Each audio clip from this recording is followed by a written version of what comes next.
యువ యువతకు యువత సెల్ ఫోన్లలో ఆయన పాట ఇప్పుడు రింగ్ ఫోన్గా మోగుతూ ఉంటుంటుంది. తర్వాత అనేక కాలేజీల్లో, స్కూళ్ళల్లో ఆయన మోటివేషన్ క్లాసెస్ అనేక మంది పిల్లల్ని ప్రేరణ కలిగించింది. తర్వాత ఎన్నో ఒడుగుదొడుకులను ఎదుర్కొని ఒక ధ్యేయం కోసం, ఒక ఆశయం కోసం అనేక కష్టాలు పడి ఒక సినిమా రచయితగా, నేషనల్ అవార్డీగా అనేక ఫిల్మ్ఫేర్ అవార్డులు సంపాదించి ఒక మంచి పేరు, తెలంగాణలో ఒక మంచి కవిగా, రచయితగా పేరు సంపాదించినటువంటి ప్రముఖులు డాక్టర్ సుద్దాల అశోక్ తేజ గారితో మనం మాట్లాడడానికి వచ్చాము. వారితోటి ఈరోజు మన సంభాషణ ఉంటుంది. నమస్తే అన్నగారు. నమస్తే తమ్మి. అయితే ఈరోజు వారి చిన్నప్పటి నుంచి బాల్యము, వారి ఉద్యోగ సోపానాలు, ఎలా ఉద్యోగం జరిగింది, ఆ విషయాల గురించి అడుగుదాం మనం. ముందుగా అన్నగారు బాల్యం గురించి చెప్పండి. బాల్యం ఎక్కడ స్టార్ట్ అయింది, బాల్యం పరిస్థితి ఏముండే, అప్పుడు స్థితిగతులు ఎలా ఉండే? బాల్యం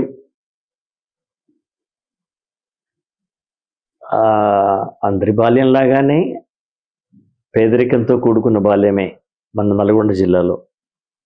అయితే ముందుగా మీ జీవితం ఛానల్ ప్రేక్షకులకి నమస్కారం. అలాగే జీవితం ఛానల్ నిర్వహిస్తున్న వెంకటేశ్వర్లు, మేము వెంకన్న అంటాము. తను ఒక ఎంఈఓగా రిటైర్మెంట్ అయి తన యొక్క ఈ కాలాన్ని, ఉద్యోగం వదిలివేసిన తర్వాత ఎదుర్కొనే కాలాన్ని సారవంతంగా, ఆరోగ్యవంతమైనటువంటి సమాజాన్ని కోరుకునే వ్యక్తిగా జీవితం అనే ఛానల్ ప్రారంభిస్తున్నాడు. ప్రారంభ సంచికలో నేను పాల్గొనడం నాకు చాలా ఆనందంగా ఉంది, గర్వంగా ఉంది. ఎందుకంటే చాలా ఏళ్ళుగా, 30 ఏళ్ళుగా, 40 ఏళ్ళు, 40 ఏళ్ళుగా, 45 ఏళ్ళు, 45 సంవత్సరాలుగా నాకు బాగా తెలిసిన వ్యక్తి తమ్ముడు వెంకన్న. మేమిద్దరం టీటీసీలో క్లాస్మేట్స్. అలాగని మిగతా తరగతులలో క్లాస్మేట్స్ కాదు. నేను సర్వీస్ టీచర్గా జాయిన్ అయినా, తను ఇంటర్ నుండి డైరెక్ట్గా ఫ్రెష్గా టీటీసీలో నల్గొండలో చేశాడు. ఆ సందర్భంలో ఏర్పడ్డ మా స్నేహం ఇప్పటిదాకా కొనసాగుతూ ఉంది. అదొక ప్రయాణం, ఒక యాత్రా స్మృతి. అందులో భాగంగానే తను ఈ ఆలోచన చెప్పినప్పుడు నేను చాలా సంతోషించాను. మనిషి ఎప్పుడు ఉద్యమజీవిలాగా ఉండాలి. ఉద్యమం అనగానే ప్రజల కోసం చేసేదో, లేకపోతే ఇంకా ఏదో సామాజిక పోరాటాల కోసం చేసేది మాత్రమే కాదు. అది కూడా ఉద్యమమే. తన జీవితాన్ని కూడా ఒక ఉద్యమ స్ఫూర్తితో, ఒక విద్యుత్ వేగంగా తీసుకువెళ్ళేటువంటి ఆలోచన ఏదైనా అది ఉద్యమం కిందకే వస్తుంది. కనుక ఊరికే పొద్దున్న నుండి సాయంకాలం దాకా ఎదురు చూద్దామా అనేటువంటి జీవితం ఇష్టం తనకు ఉండదు, నాకు ఉండదు. చైతన్య జీవికి ఉండదు. తనను జీవి అని కూడా పిలవడం అలవాటు. కాబట్టి తను చైతన్య జీవి అందాం. ఇప్పుడు తమ్ముడి వాళ్ళ ఈ జీవితం ఛానల్ కోసం నా దగ్గరకు వచ్చినప్పుడు నా జీవితం దాదాపు తెరిచిన పుస్తకం లాంటిది. తనకైతే ఇంకా బాగా తెలుసు. మా అమ్మను, మా నాన్నని, మా పిల్లల్ని, దాదాపుగా మా కుటుంబం, వాళ్ళ కుటుంబం తెలియని వాళ్ళంటూ లేరు. ఆ నేపథ్యంలో జరుగుతున్నటువంటి ఇంటర్వ్యూ ఇది ప్రత్యేకమైంది. కొన్ని వందల మంది నన్ను ఇంటర్వ్యూ చేశారు. కానీ ఆ 100 మందిలో ఏ ఒక్కరు కూడా నాతో 1 సంవత్సరం కూడా ట్రావెల్ చేసిన వాడు కాదు. కానీ వెంకన్న 40 ఏళ్ళుగా ట్రావెల్ చేసిన వ్యక్తి. కనుక ఇది చాలా ఉపయోగంగా ఉంటుంది, ఆత్మీయంగా కూడా ఉంటుంది అని నేను భావిస్తూ, వెంకన్న అడిగిన ప్రశ్న, నీ బాల్యం ఎలా గడిచింది? నల్గొండ జిల్లాలో సుద్దాలైనటువంటి గ్రామం మాది. మా నాన్న మేము పుట్టకన్నా ముందే ప్రజాకవి సుద్దాల హనుమంతుగా, జానకమ్మగా వాళ్ళిద్దరూ స్వాతంత్ర్య సమర యోధులు. నైజాం రాజుకు వ్యతిరేకంగా గన్ను పెన్ పట్టుకొని పోరాటం చేసినటువంటి వాళ్ళు. అమ్మ ప్రజా గాయని, నాన్న జానపద కళా ప్రక్రియలో కావచ్చు, జానపద కళారూపాలను ప్రజా సమేతంగా మలచడంలోనూ కావచ్చు, ఆయన మొట్టమొదటిసారి ప్రయోగం చేసినటువంటి ఒక అభ్యుదయ కళాకారుడు, కవి, పెన్ వారియర్ నాన్న. కనుక ఇల్లంతా ఎప్పుడు వచ్చిపోయే వాళ్ళతో రద్దీగా ఉండేది. ఇంట్లో చింతకాయ పచ్చడున్నా వచ్చే వాళ్ళకి ఆ చింతకాయ పచ్చడితో పెట్టిన భోజనాలు మాత్రం మన ఇంట్లోనే ఉండేవి. ఈరోజు సరిగా బియ్యం లేవు అయినా కూడా పార్టీ వాళ్ళు, లేకపోతే కళాకారులు, కవులు, రచయితలు, సాహితీజీవులు ఇంటికి వచ్చేవాళ్ళు. ఉన్నదేదో తినేవాళ్ళం. అసలు వేరే వాళ్ళు భోజనం చేయకుండా అసలు ఉండకపోతుండే కదా ఇంట్లో. లేదు, ఎప్పుడూ లేదు. ప్రతిరోజు ఎవరో ఒకరు నాయకుల నుండి కార్యకర్తలు దాకా అట్లా ఉండేది ఇల్లు. అమ్మ అందరికి వండి పెడతాను అట్లా చేస్తూ ఉండేది. రాత్రి 8ంటికి ఒక చిన్న చీటీ వచ్చేది, 8 వస్తున్నారు వాళ్ళు. అప్పుడు మా అమ్మ లేచి మేము పడుకోబోయే సమయానికి మళ్ళీ మా అమ్మ బియ్యం గడుగుతుంటే చూసేవాళ్ళం. అలా ప్రజలతోనూ ఒక సామాజిక ప్రయోజనమైనటువంటి చేకూరేటువంటి కార్యక్రమాల్లోనూ ఇల్లెప్పుడు బిజీగా ఉండేది. అమ్మ మిషన్ కుట్టేది, నాన్న ఆయుర్వేద వైద్యం చేసేవాడు. విప్లవ పోరాటం, సాయుధ పోరాటంలోంచి మళ్ళీ జనస్రవంతులు కలిసిన తర్వాత ప్రజలతో సంబంధం ఉండాలని వాళ్ళిద్దరూ బాగా ఆలోచించి చర్చించి తర్కించుకొని ఒక నిర్ణయానికి వచ్చారట. ప్రజలతో సంబంధం ఉండాలంటే నేను మిషన్ కుడతాను. రోజు జనం వచ్చిపోతూ ఉంటారు, ఆడవాళ్ళు వచ్చిపోతూ ఉంటారు, ఆ కుటుంబం విషయాలు వాళ్ళు చెప్తూ ఉంటారు మనకు అనేది. నేను ఆయుర్వేదం వైద్యం నేర్చుకుంటాను. అందులో కూడా ఒక సామాజిక ఉద్దేశం ఉంది. అంటే చుట్టుపట్టు 10 ఊళ్ళలో ఎవరు లేరు వైద్యులు. నేను ఆయుర్వేద వైద్యం చేసుకుంటే 10 ఊళ్ళకి తిరుగుతాను. నేను ఆ తిరగడంలో ప్రజల సమస్యలు తెలుసుకునే కవిగా నాకు ప్రయోజనం ఉంది. ప్రజల యొక్క చిన్న చిన్న వ్యాధులు, జ్వరాలు, వాటికి మనం సేవ చేసుకునే అవకాశం ఉంటుందని వాళ్ళిద్దరు చాలా ఆలోచించి తీసుకున్న నిర్ణయం. ఏదో తోచిన పని చేద్దామని కాదు. అలా నాన్న, అమ్మ అలా ఉండేవాళ్ళు. పెద్దగా లగ్జరియస్గా ఉన్నామా అంటే ఎప్పుడూ లేదు. మా ఊళ్ళో 5వ తరగతి ఉండేది. అది మా ఊరి దొరవారి ఒడ్లు పోసుకునే ఒక గరిసెలు ఉంటాయి కదా, అవి ఆ గరిసెల కోసం కట్టబడినవన్నమాట రూములు. ఆ 2 రూములలో ఎత్తరుగులు 2 రూములు, ఆ 2 రూములలో 5 క్లాసులు ఉండేవి. అంటే మొత్తం కలిసి స్కూల్ అంతా కలిసినా కూడా 30 మంది ఉన్నారో లేరో. 10 మంది ఉండేవాళ్ళం. 1వ తరగతిలో 2 3. ఇట్లా 5వ తరగతికి వచ్చేస్తే 4 5వ తరగతిలో 5. నేను 5వ తరగతిలో ఉన్నప్పుడు కూడా 7 ఉన్నాం. అంటే డ్రాప్ అవుట్స్ ఎక్కువ. అంటే డ్రాప్ అవుట్స్ అనొచ్చు కదా, కరెక్ట్ అయినా పదం. బడికి వచ్చి మానేసేవారు. ఇట్లాంటి వాతావరణంలో నా బాల్యం గడిచింది. నాన్న, అమ్మ ఇంట్లో పాటలు అనేవి మాకు అసలు అది కొత్తగా అనిపించేవి కావు. ఏదో మనం లెక్కపెడతలతో చిన్నప్పుడు బొమ్మలతో ఆడుకునే బొమ్మలాటలు ఎట్లాగో మాకు బొమ్మ పాటల్లాగా ఉండేవి. నాన్న రాసే కొత్త పాట అమ్మకు వినిపించడం, ఊళ్ళో ఉన్న పురప్రముఖులను తీసుకొచ్చి కూర్చోబెట్టి వినిపించడం, ఇవన్నీ మాకు చాలా సహజమైనటువంటి ప్రక్రియలాగా గడిచిపోయింది. ఆ నేపథ్యంలోనో లేదా నాన్న నుండి నాకు వచ్చినటువంటి మీరేమంటారు, అది జెనెటిక్ అంటారా, Heredity. లేకపోతే వారసత్వం అంటారా, డిఎన్ఏ అంటారా, ఇవన్నీ ఉంటాయి కదా. అది నాకు కంఠదగ్నంగా వచ్చినటువంటి విషయం అది సాహిత్యం. ఇవన్నీ నా లోపల పెనవేసుకుని పోతున్న కాలం నా బాల్యం. నేను 1వ తరగతిలోకి రాకన్నా ముందుకే నాన్న నాకు శ్రీశ్రీ మహాప్రస్థానం మొత్తం నోటికి బట్టి వేయించాడు ఆయన. శ్రీశ్రీ అప్పుడు ప్రవేశించాడు. విజ్ఞాన భవన్లో రాష్ట్రపతి అవార్డు తీసుకున్నప్పుడు శ్రీశ్రీ పల్లవితో రాసిన టాగోరు పాటతో ప్రవేశించలా. అప్పుడెప్పుడు నాకు తెలియకుండానే నాలోకి ప్రవేశించినటువంటి కవి, మొట్టమొదటి కవి శ్రీశ్రీ. అది నేను ఒక ప్రైవేటు సార్ దగ్గరికి పోతే, ఒక ముస్లిం సార్ ఉంటుండే, ప్రైవేట్ సార్. అప్పుడు ఇంకా నేను గవర్నమెంట్ స్కూల్లో జాయిన్ కాలే. అంటే మీ ఉద్దేశంలో ఇప్పుడు నర్సరీ అనుకోండి, శిశు తరగతి లాగా.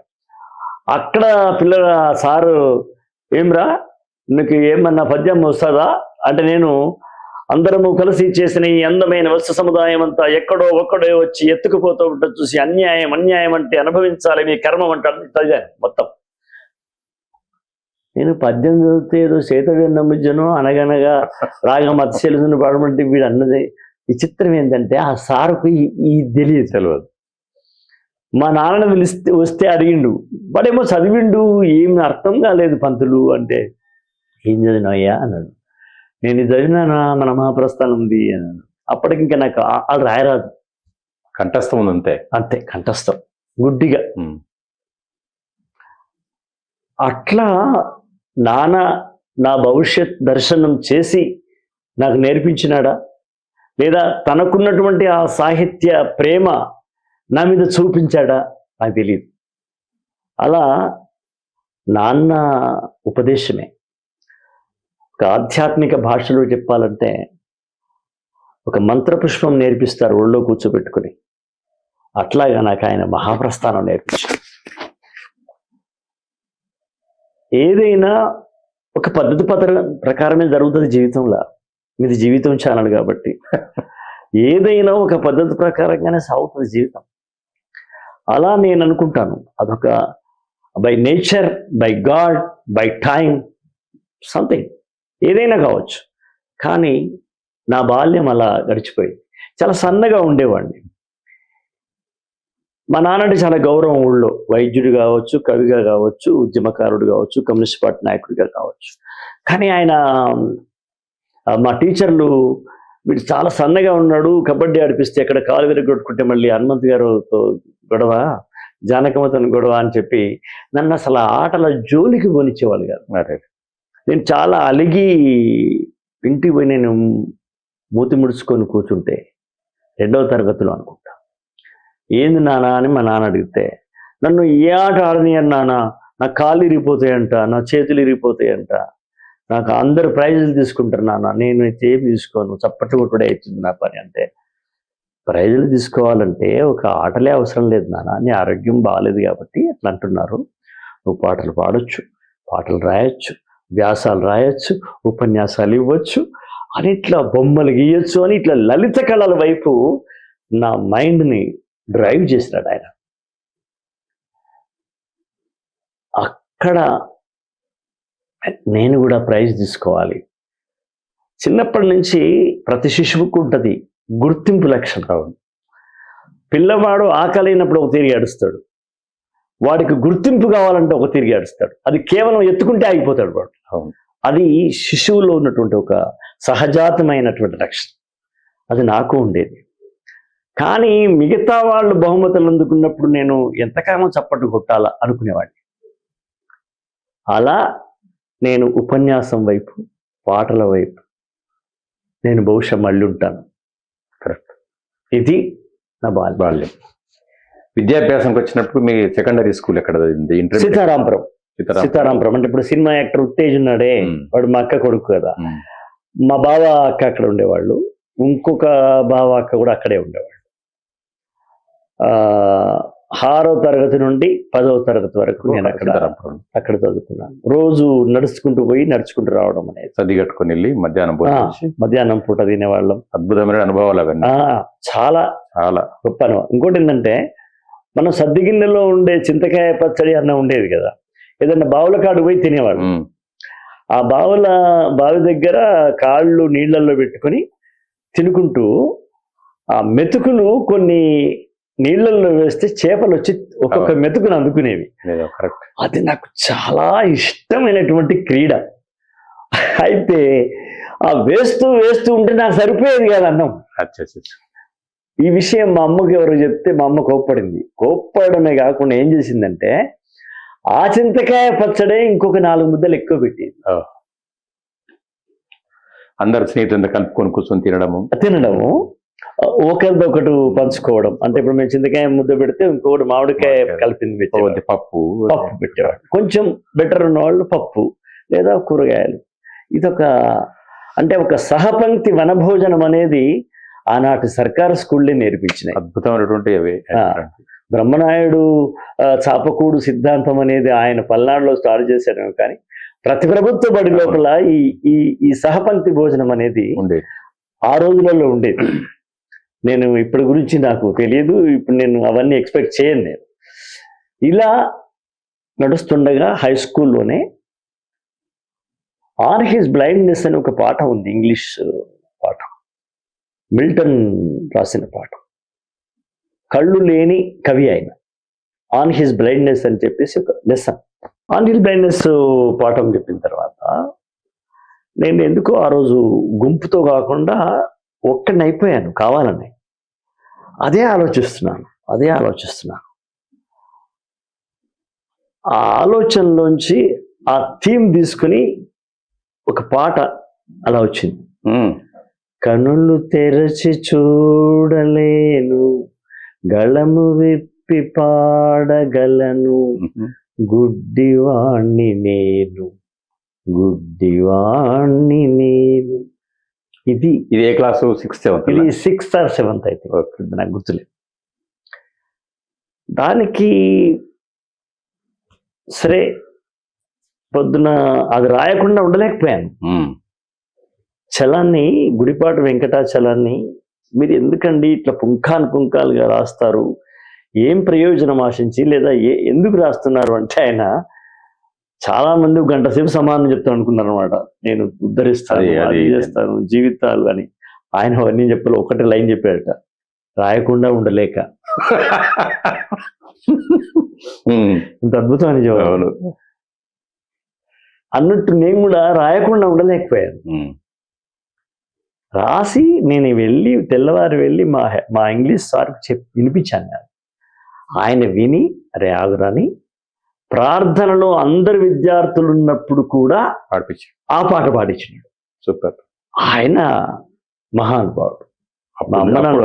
పాదం అప్పుడు అందరు చప్పట్లు కొట్టారు సార్లతో పాటు. వాడు ఇంగ్లీష్లో నేను పాఠం చెప్తే తెలుగులో పాట రాసుకొచ్చినాడయ్యా, నా సర్వీసులో ఎప్పుడు ఇటువంటి చూడలేదయ్యా అని అనగానే అందరు చప్పట్లు కొడితే మా హెడ్ మాస్టర్ కూడా చప్పట్లు కొట్టిండు. అప్పుడు నాకు దీంట్లో ఇంత మాయ ఉందా, ఇంత గౌరవం ఉందా అనే విషయం. ఇప్పుడు తోటకూర దొంగతనం చేయగానే తల్లి మెచ్చుకున్నది అనుకో, వాడు దొంగతనంలోనే వాడు కిక్కు తీసుకుంటాడు. ఓహో ఇంతకంటే పెద్ద దొంగతనం చేస్తే మా అమ్మ ఇంకా బాగా మెచ్చుకుంటుంది అనుకుంటారు. కిక్ అనేది తాగితే వస్తుంది అనుకుంటారు చాలా మంది, డ్రగ్స్ తీసుకుంటే వస్తారు అనుకుంటారు పిచ్చి వాళ్ళు. కానీ కిక్ మత్తు ద్వారా వచ్చేది, డ్రగ్ ద్వారా వచ్చేది, సిగరెట్ ద్వారా వచ్చేది, కాఫీ తాగితే వచ్చే కిక్ క్షణాల మీదనో గంటల మీదనో పోద్ది. కానీ ఒక గుర్తింపు ద్వారా వచ్చిన కిక్కు, ఆ కిక్ ఇంకో కిక్ ఇచ్చేదాకా ఆ కిక్ దిగేది కాదు. ఇది చాలా మంది వాళ్ళ యూత్ అర్థం చేసుకోవాలి విషయం. ఏది కిక్ అసలు? అలా నాకు ఒక కిక్ ఇచ్చాడు మా sir. I never forgot him. అలా హై స్కూల్ జీవితం అనుకో, ఇక నాటకాలు రాయడం. మా ఊరు పక్కన జీవికలు ఉండేది, తడకల టాకీస్కి వచ్చేది, ఏడాదికి ఒకసారి వస్తుంది సినిమా టాకీస్. మేము పోయి నడుచుకుంటూ పోయి సినిమా చూసి వద్దాం. చలికాలం ఉంది, ఇటువంటి చలికాలం ఉండేది. ఆ సినిమా చూసి ఆ సినిమా డైలాగులు మొత్తం నేను కాపీ మీద రాసేవాడిని ఒకటేసారి సినిమా చూసి. దాన్ని నేను నాటకంలో మలిచి మా ఫ్రెండ్స్ తోటే వేయించి నేనే డైరెక్టర్ని, నేనే రైటర్ని, నేనే గాయకుడిని. మా ఫ్రెండ్స్ అందరూ నాతో ఉండేవాళ్ళు. మేము ఆ నాటకం వేస్తే అది ఎంత చెత్తగా ఉన్నా, ఎంత అరకొరగా ఉన్నా, ఎదురుగా సుద్దాల హనుమంతు గారు, గుర్రం యాదగిరెడ్డి గారు, ఆయన ఎమ్మెల్యే అయింది కదా 3 సార్లు, ఎమ్మెల్యే గారు, మా ఊరి దొర కేవీ రంగారావు గారు, మా ఊరి నాయన నరసింహారెడ్డి గారు, మా ఊరి ప్రముఖులు అందరూ వచ్చి చూస్తూ ఆశ్చర్యపోతూ మమ్మల్ని మెచ్చుకుంటుంటే మేమేదో కాంతారావు రాజనాల్లాగా ఫీల్ అయిపోయేటువంటి రోజు. కానీ ఇవన్నీ కూడా నా మీద ప్రభావం చేసినాయి. నా స్నేహితుల మీద ప్రభావం చేయలేకపోవచ్చు, నా మీద ప్రభావం చేసినాయి. ఇవన్నీ నాకు కిక్నిచ్చినాయి. కాబట్టి దానివల్ల ఒక మైనస్ కూడా జరిగింది. చదువులో నేనంత ముందుకు పోకపోవడానికి కారణం కూడా ఇదే అయింది. కానీ నా జీవితానికి మాత్రం ఒక ఉన్నతమైనటువంటి అదృష్టాన్ని కల్పించింది కూడా ఇదే. Very good. తర్వాత ఇంటర్మీడియట్ ఎక్కడ చేశారు? 10th అయిన తర్వాత నేను 10th లో ఫెయిల్ అయ్యాను. 10th లో ఫెయిల్ అయ్యాను నేను ఒకసారి. Very nice. అంటే సఫలత్వమే కాకుండా విఫలత్వం కూడా చెప్పాలి. It's a open book. విఫలత్వం తోటే సఫలత్వం తర్వాత. అంతే కదా. నేను 8th లో ఫెయిల్ అయ్యాను చెప్పాలి. ఫస్ట్ 8వ తరగతిలో ఫెయిల్ అయ్యాను, మళ్ళీ 8 చదివాను. అప్పుడే నా పాత ఫ్రెండ్స్ వెళ్ళిపోయి కొత్త ఫ్రెండ్స్. 8లో ఫెయిల్ అయ్యారా, 7లో ఫెయిల్ అయ్యారా? 8లో 7లో పాస్ అయినా. అప్పుడు పబ్లిక్ ఎగ్జామ్. అవును, అదే మరి. అంటే పబ్లిక్ ఎగ్జామ్ అంటే మా సార్లు చెప్తారు కదా అబ్జెక్ట్ టైప్ అంతా. 8లో మామూలుగా హాజరు తోటే పాస్ చేస్తారు కదా. అప్పుడు మాకు ఇంకా లేదు అది. ఓకే. డిటెన్షన్ పద్ధతి, నాన్ డిటెన్షన్ అది రాలేదు. అయితే మా నాన్న వెళితే చదవని హనుమంతు గారు చాలా వీక్ ఉన్నాడు అబ్బాయి అని చెప్పిన రోజులు అన్నమాట. లేకపోతే తల్లిదండ్రుల ఇన్ఫ్లుయెన్స్ తోటి నేను ముందుకు వెళ్ళిపోయేవాడిని. కానీ మా హెడ్ మాస్టర్ చెప్పినాడు, వాడు శ్రద్ధ పెడతలేడు, చదవనియండి 1 సంవత్సరం అంటే. మా నాన్న ఓకే అన్నాడు. 8th లో ఫెయిల్ అయ్యా, 10th లో ఫెయిల్ అయ్యా. తర్వాత మళ్ళీ 10th ఒక సబ్జెక్ట్లో ఫెయిల్ అయ్యి ఆ సబ్జెక్ట్ ఇచ్చి పాస్ అయ్యి కంపార్ట్మెంట్లు అంటారు. మళ్ళీ ఎవరో అన్నారు, కంపార్ట్మెంట్లు అంటే రేపు ఇంటర్మీడియట్ లోపల మనకు మంచి చూపు ఉండదు, అన్ని సబ్జెక్టులు ఒకసారి పాస్ కావాలంటే మళ్ళీ ఏడాది పరీక్షల్లో మొత్తం పరీక్షలు ఇచ్చి పాస్ అయ్యి ఇంటర్మీడియట్ హైదరాబాద్ యాకత్పుర ధర్మవంత్ కాలేజీలో చేశాను. మరి అప్పుడు హైదరాబాద్ రావడానికి కారణం చుట్టుపక్కల ఉంటాయి కదా, అప్పుడు రావణపేట, భువనగిరి. హైదరాబాద్ లో రావడానికి కారణం హైదరాబాద్ లో మా బంధువులు ఉండడమే కావచ్చు, లేదా మీకు దగ్గర జనగాంలో కూడా ఉండే. జనగాంలో ఇంటర్మీడియట్ అప్పుడు ఎక్కడిది? లేదు లేదా హెచ్ఎస్ఏ. అయితే మా అమ్మ నేను ఇంటర్మీడియట్ చదువుకుంటానమ్మా అంటే ఆమె కమ్మలు కడియాలు అమ్మేసి ఒక 134 రూపాయలు ఇచ్చింది. ఇంతకన్నా మేము ఏం చేయలేము. అంటే నాకు అప్పటికే బోల్డంత సాహిత్యం చదివినాను నేను, ప్రోజు, పొయిట్రీ 10th వరకే. అల్ల పరీక్ష పెడితే నాకు ఎమ్మెల్యే సీట్ వచ్చింది, కానీ అట్లా డైరెక్ట్ అవుట్ పెట్టడు కదా. అయితే మనసంతా హైదరాబాద్ మీద లగ్నమైంది. అక్కడ మనం కష్టపడి బతకొచ్చు, చదివితే హైదరాబాద్ చదవాలి, చదివితే హైదరాబాద్లో స్వయంగా చదువుకోవాలని, ఏదన్నా పని చేసుకుంటూ చదవాలనే ఆలోచనతో ఐ కేమ్ టు హైదరాబాద్.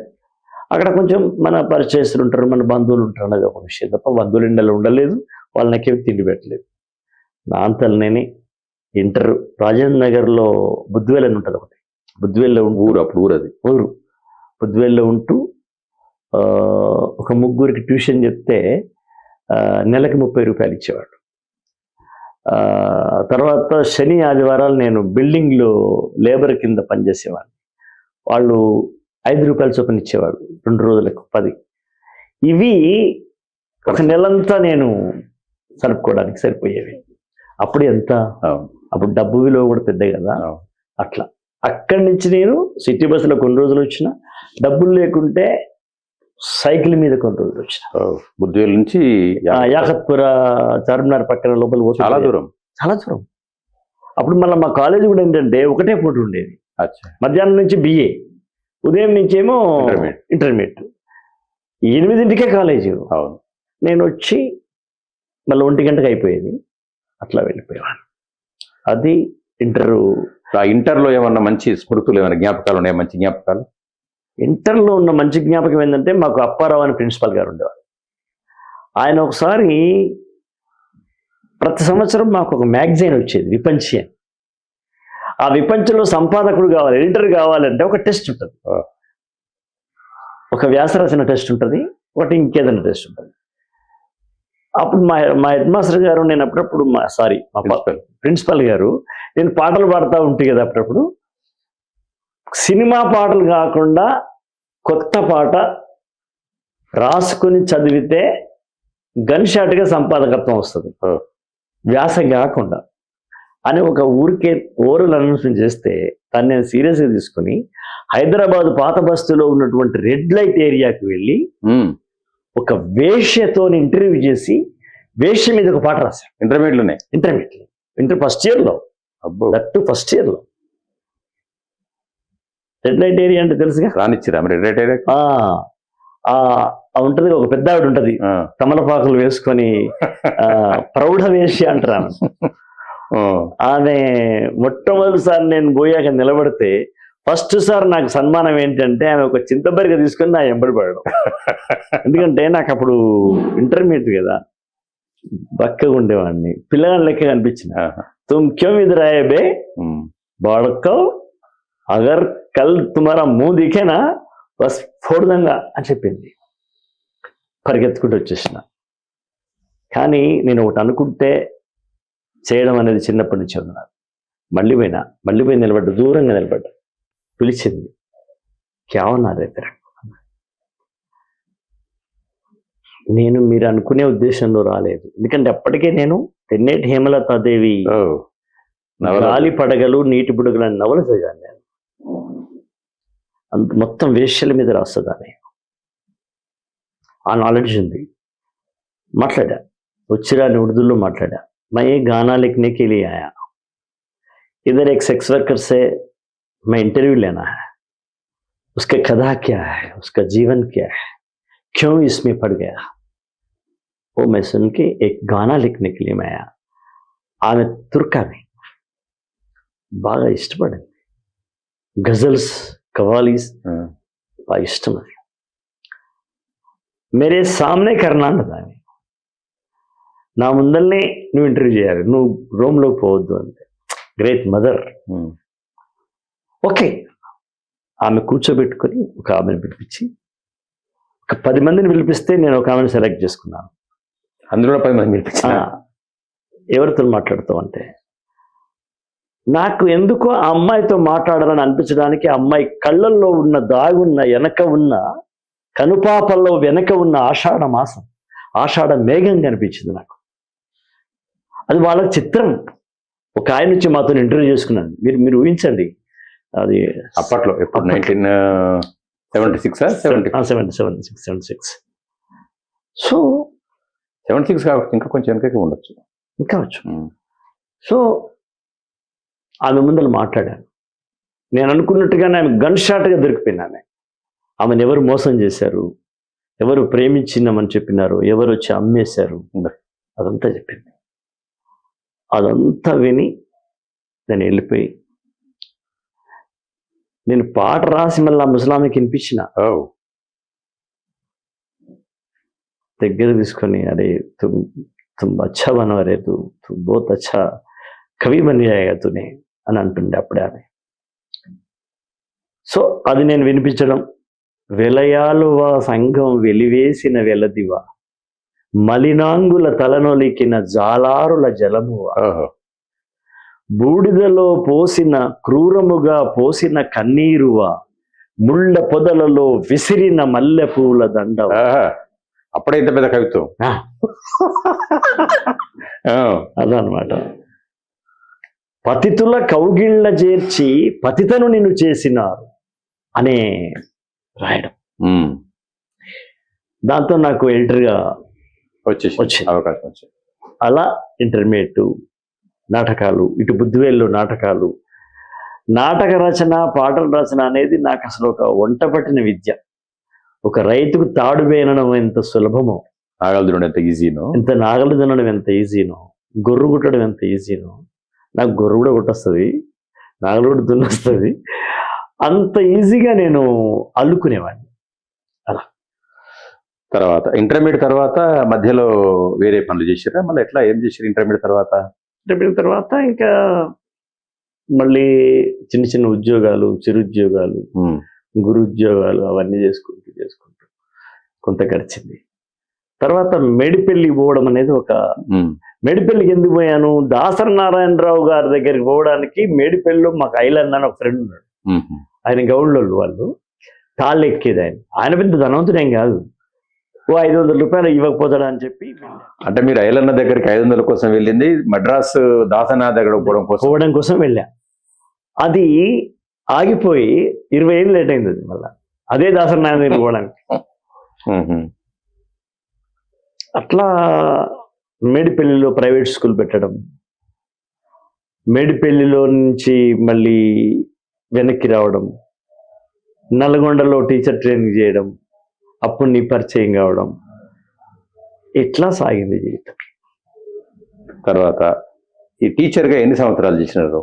12 సంవత్సరాలు చేశాను కరీంనగర్ జిల్లాలో.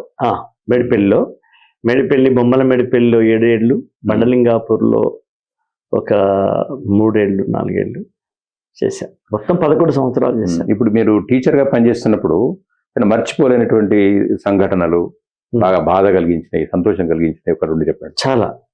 చాలా ఉన్నాయి, బట్ ఏదో ఒకటి 2 చెప్దాం. నేను టీచర్గా ఉన్నప్పుడు ప్రార్థన అదంతా నేనే చేపించేవాడిని. ప్రార్థన చేపిస్తున్నప్పుడు అందరు పిల్లలు ఎదురుగా నిలబడతారు కదా. ఒక పిల్లవాడి నొసల మీద ఒక నూనె వేసినట్టుగా సూర్యుని కిరణాలు రిఫ్లెక్ట్ అవుతూ మెరుస్తుంది. నాకెందుకో డౌట్ వచ్చి తర్వాత పిలిపించుకొని వాడిని కళ్ళు మూసుకోమని ఓ సన్నటి చీపు రూపంలో తీసుకుని వాడి బుగ్గ మీద పొడిచాను. తెలిసిందంటే అబ్బా కుచ్చుకుపోతుంది అన్నాడు. ఇలా అక్కడ పొడిచి ఆ ప్లేస్లో కూడా పొడిచాను. అక్కడ వాడు స్పర్శ లేదు. అది లెప్రసీకి ప్రాథమిక లక్షణం. అది నేను గుర్తుపట్టి వాడికి ఏం చెప్పకుండా,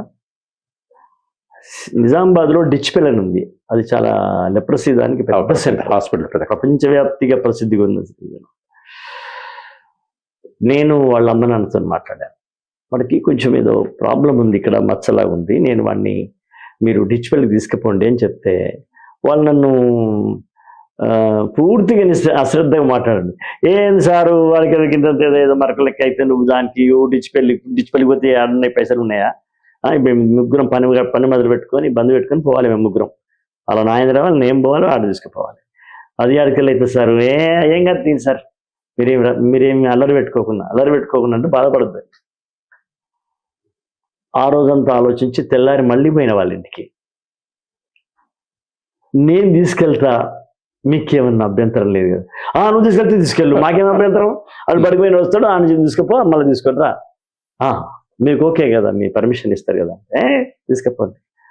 అప్పుడు నేనే వాడిని తీసుకెళ్ళి అక్కడ డాక్టర్లో చూపిస్తే ఆ డాక్టర్ నన్ను చాలా మెచ్చుకున్నాడు. ఆయన తొందరగా పసిగట్టింది. అప్పుడు మల్టీ డోస్ అని ఒకటి వచ్చింది లెప్రసీ మీద. ఆయన ఏమన్నాడంటే 3 నెలలు క్రమం తప్పకుండా మీరు నేను ఇచ్చిన మందులు వాడాలి, మళ్ళీ నాకు 3 నెలల తర్వాత చూపించాలి, అవసరమైతే 3 నెలలకు పెంచుతాం, లేకపోతే క్లీన్ అయిపోతుంది అని చెప్పాడు. ఆ మందులు నేనే కొనుక్కుని తీసుకెళ్ళి నిర్మలకిచ్చి రోజు వాడు మా ఇంటికి రావాలి. మొదలు ఇంటికి వచ్చి గోలు వేసుకొని స్కూల్కి రావాలి, మళ్ళీ సాయంకాలం మా ఇంటికి వచ్చి గోలు వేసుకున్న తర్వాతనే వాడి ఇంటికి పోవాలి. ఇట్లా వాడికి చెప్పినాం, నేనున్నా లేకున్నా అమౌంట్ అది.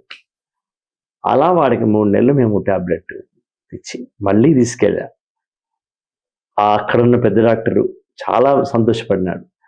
ఇంత శ్రద్ధగా చేసిన వాళ్ళు ఎవరు లేరయ్యా, మీరు మీ పిల్లగాడు కాదంటున్నావు, టీచర్ అంటున్నావు, స్టూడెంట్ అంటున్నావు అని ఆయన అనడం.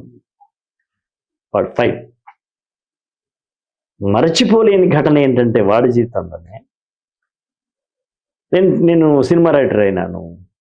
పెద్ద ఏదో ఉంటుంది, ఎక్స్పోజ్ ఉంటుంది కదా, మా సారు ఫోటోలు వస్తున్నాడు. నేను ఒకసారి మెట్టుపల్లి, అప్పుడు నాకు ఇంకా కారు లేదు, బస్ మీద పోయేవాడిని. నేను పిల్లలు అక్కడే ఉండేవాళ్ళు కదా. అప్పుడు వెళితే బస్ స్టాండ్లో కలిసాడు వాడు, పెద్దోడైపోయాడు. నన్ను కలిసి కాళ్ళకు నమస్కారం పెట్టి, ఈ కాళ్ళ నమస్కారం అనేది ఉంటుంది మా టీచర్లకు, మీకు తెలియదు, నువ్వు టీచర్వేగా, కాళ్ళకు దండం పెట్టి నేను దగ్గర తీసుకున్నా. నువ్వు సార్ నేను ఫలానా అని చెప్తే, ఓ పేరు చెప్పట్లేదు మీకు అందుకే చెప్తా, ఫలానా తెలుసురా, జ్ఞాపకం ఉందిరా నాకు, మీ అమ్మ పేరు ఫలానా. ఇట్లా వాడు తలకాయ కిందకి వచ్చి టప కన్నీళ్ళు గార్చాడు. ఏందిరా అన్నాను. ఆ బస్ స్టాండ్లో చేతులు పోయి తోపుడు బండి ఉంటుంది ఇట్లా, దాని మీద ఇట్లా గిరికల బండి మీద ఇట్లా పోతుంటారు కదా, అడుక్కుంటుంటారు కదా, అతన్ని చూపించి, మీరు నన్ను పెళ్లి తీసుకోకపోతే అది అవుతుంటుంది, నేను ఇప్పుడు అట్లనే ఎదురుతుంటే కదా సార్, ఇప్పుడు నాకు పెళ్ళి అయింది, నాకు పిల్లలు, నేను మంచిగా పని చేసుకుంటున్నా అని వాడు ఏడిస్తే, నేను వాళ్ళ దగ్గర తీసుకొని, అరే అంత దేవుడి దగ్గర నాకు కనిపించినావు, అప్పుడు ఏముందిరా నేను పెద్ద చేసింది ఏం లేదు, 2 సార్లు నిజామాబాద్ వచ్చినాయి ఉంది అంతే. మనకు 2 సార్లు నిజామాబాద్ పోవడమే మనకు, కానీ వాళ్ళ జీవితం, వాడికి జీవితం అక్కడ. ఇలాంటి సంఘటనలు వెంకన్న. తర్వాత చాలా సంతోషకరమైన విషయం ఉంది ఏమన్నా స్కూల్లో అక్కడ పనిచేసేటప్పుడు? స్కూల్లో మా మేడిపల్లిలో 2 రూములతోటి ఉండేది. నేను మా సర్పంచ్ లక్ష్మారెడ్డి అని ఉండే, నీకు కూడా తెలుసు. నేనేం చేశానంటే, మేమందరం మాకు ఒక యూనిటీ ఉండేది. నేను రాత్రిపూట చదువు చెప్పిన స్టూడెంట్ అక్కడ సర్పంచ్. నా లక్కీ ఏంటంటే, తండ్రులకు రాత్రి చెప్పేది, పిల్లలకు పొద్దున్నదాకా చెప్పేది. ప్రైవేట్ స్కూల్ అప్పుడు నా ప్రైవేట్ స్కూల్ గవర్నమెంట్ స్కూల్లో జాయిన్ చేశాను. చేసి నేను అదే ఊరిలో గవర్నమెంట్ జాబ్ వచ్చింది నాకు. మేమందరం కూర్చొని, మనం పెద్ద జాగా ఉండాలి మనకు ప్లేస్ స్కూల్కి అని చెప్పి కొనాలి. నేనేం చేశానంటే, స్కూల్ పిల్లలతోటి, రాత్రి పాఠశాల పిల్లలతోటే డ్రామాలు వేయించి, టిక్కెట్లు వేయించి, అంటే టిక్కెట్లు కూడా మళ్ళీ ఏమన్నా రూపాయి 2 రూపాయల టికెటా, 500 250 టికెట్లు, ఏది ఇవి లేవు, ఎన్టీ రామారావులు, నాగేశ్వరరావులు వీళ్ళు పిల్లలు. అయితే టిక్కెట్లు పెట్టి ముందే టికెట్లు అమ్మేశాం. స్కూలు గ్రౌండ్ కొనడకు నిమిత్తము పిల్లలచే సాంస్కృతిక ప్రదర్శన, అది టికెట్. మెట్టిపెళ్లిలో అంతటా ఇంతటా నా చొరవతో అందరు కొన్నారు. అసలు వాళ్ళు వచ్చినా రాకుండా. మళ్ళీ మేము ఏమన్నా గేట్లు పెట్టినాం, ఏమన్నా మళ్ళీ ఓపెనింగ్ వేసినాం, ఓపెనింగ్ చూపించినాం అందరికీ. అట్లా వచ్చిన డబ్బులతోటి మేము స్కూల్కు ప్లేస్ కొన్నాం. అది కూడా మా పిల్లలతో కష్టంతో కొన్నాం మేము. అది ఇవాళ అక్కడ 10th అయింది. ఆ 10th అయింది. ఇప్పుడు ఆ పాత స్కూల్లో ఎవరు పట్టించుకుంటలేదు, అదే దేనికో వాడుకుంటున్నారు. ఇప్పుడు అక్కడ బిల్డింగ్లు వచ్చినాయి, అవి వచ్చినాయి. మేము చాలా సాహసం చేసి అదనపు గది నిర్మాణం వస్తే కొత్త స్కూల్లో కట్టించినాం. మాయ చేసి మా స్కూల్ పక్కనే కట్టియాలి అసలు, అక్కడ కట్టించినాం. అక్కడ కట్టించేసి దీన్ని బంద్ చేసి ఆ ఒక స్కూల్ ఒక గదితోటి ప్రారంభం చేసే ప్రయాణం చేసినాం. ఇట్లా రకరకాలుగా చేసేసి కలెక్టర్ని ఒప్పించి చాలా ప్రహసనలు ఉంటాయి. ఊరికే కాదు, అది డిఓ గారిని, అక్కడ ఉన్నటువంటి మండల ప్రెసిడెంట్ గారిని అన్ని చేసి మొత్తానికి విడ్డాను. తర్వాత ఇప్పుడు మీరు మెట్పల్లి ఆ ప్రాంతాల్లో ఆ కాలంలో నక్సల్స్ ప్రభావం బాగుంటుండే. అవును. నక్సల్స్ ప్రభావం ఎలా అనిపించింది మీకు అక్కడ ఊర్లలో? నక్సల్ ప్రభావం అంటే బాగా దగ్గరగా చూసిన వాళ్ళని. మాకు బాగా మేము చదువు చెప్పిన పిల్లవాళ్ళ తండ్రులు కూడా ఎన్కౌంటర్ అయిన వాళ్ళు ఉన్నారు. కాబట్టి అప్పుడు అది తీవ్రంగా ఉంటున్నటువంటి కాలం, అది చాలా తీవ్రంగా. నా నాటకాలు, నా పాటలు అవి చూసి పోలీసు వాళ్ళు తినకేమన్నా సంబంధం ఉందా అన్నంతగా తీవ్రంగా నా మీద నిఘా ఉన్నది. కానీ నాకున్న ప్రజల తోడ్పాటు కావచ్చు, అక్కడ ఉన్న డాక్టర్స్ వాళ్ళు వీళ్ళు, ఆయన చాలా క్లీన్, అతను పిల్లలకు అట్లా చేపిస్తుంటాడు కానీ అతనికి ఎలాంటి సంబంధం లేదు అని. అయితే ఇంకోటి, ఆ టైంలో నా యొక్క కార్యక్రమాలు చూసి నన్ను నక్సలైట్ పార్టీలోకి ఆహ్వానించడానికి పిలుపు కూడా వచ్చింది. వస్తే ఎప్పుడైనా ఎవరైనా వస్తే అన్నం పెట్టి పంపించడం వరకే మా ఇద్దరికి తెలుసు, నిర్మలకు నాకు. కానీ వాళ్ళు ఒకసారి బలవంతం చేసినప్పుడు నేను చెప్పాను, మా నాన్న మమ్మల్ని వదిలేసి సమాజం కోసం చాలా చేసినాడు. నాకు ప్రజలు సిద్ధంగా అన్నప్పుడు తుపాకులు పట్టడం అనేది నాకు సిద్ధాంతంలోని నాకు భేదాభిప్రాయాలు ఉన్నాయి. బట్ మీ పట్ల నాకు సానుభూతి మాత్రం ఉంది. మీ ప్రాణాల పట్ల మీ త్యాగాల పట్ల సానుభూతి ఉంది, కానీ నేను వచ్చి చేసే ఆలోచన నాకు లేదు. మీరు మళ్ళీ ఎప్పుడు భోజనానికి కూడా మా ఇంటికి రావద్దు, ఎందుకంటే నా మీద ఏదో కొంచెం నిఘా ఉన్నట్టు తెలుస్తుంది. మీకు ప్రమాదమే నాకు ప్రమాదమే అని చాలా రిక్వెస్ట్ చేసి చెప్తే వాళ్ళు నిజంగా దానికి నిబద్ధులై మళ్ళీ వాళ్ళు మా ఇంటి వైపు రాలేదు. తర్వాత అప్పుడు మీరు టీచర్గా ఉన్నప్పుడేనా ఈ జన్మభూమి పాట రాసింది? కాదు, సినిమాలకు వచ్చాక రాసింది. 97 కదా అయ్యా, 94 నా ఎంట్రీ. ఓకే, సినిమాలకు వచ్చాక రాసిరా? అంటే శ్రీరామలమ్మ పాటలు మారుమూతలు మోగుతున్న సమయంలో చంద్రబాబు గారు ప్రత్యేకంగా నన్ను గుర్తుపట్టి పిలిపించినారు. దాసరి గారే పిలిపించినారు. అంటే మీకు మొదటి నుంచి సినిమాల పాటలని ఒక కోరిక అయితే మనసులో ఉంది? భయంకరంగా ఉంది, భయంకరంగా కోరిక. 6వ తరగతిలోనే ఉంది. నారాయణ రెడ్డి గారి పాటలు విన్నప్పుడే ఉంది. ఎప్పటికైనా నారాయణ రెడ్డి గారి పేరు ముందు ఉన్నదా, రెండో పేరు నాది ఉండాలని. అవునా? అదే ఎవరు దానికి మీరు ప్రేరణ అంటే ఏమనుకోవచ్చు మీరు? అంటే నాకు ఇష్టం బాగుంది. నాకన్నా ముందే అక్కయ్య కొడుకు ఉత్తేజ సినిమాలోకి ఉండడం వల్ల వాడు చిన్నప్పుడు నా పాటలు, నా ఏకపాత్రాభినయాలు, నా యొక్క నాటకాలు వాడు వేసి ఉండడం వల్ల వాడు నన్ను నా పాటలు వింటుండేవాడు. అప్పుడు నేను ఎప్పుడు పాటలు రాయడం ఆగిపోలేదు కదా. నీలమ్మ నీలమ్మ లాంటి పాటలు, టపటప లాంటి పాటలు అవన్నీ నీకు తెలిసినాయి. అవును. అప్పుడు వాడు నన్ను సినిమాలోకి తీసుకోవడం జరిగింది. మీ మనసులో ఉన్నది కోరిక అట్లా నెరవేరింది. అది సులువుగా నెరవేరింది.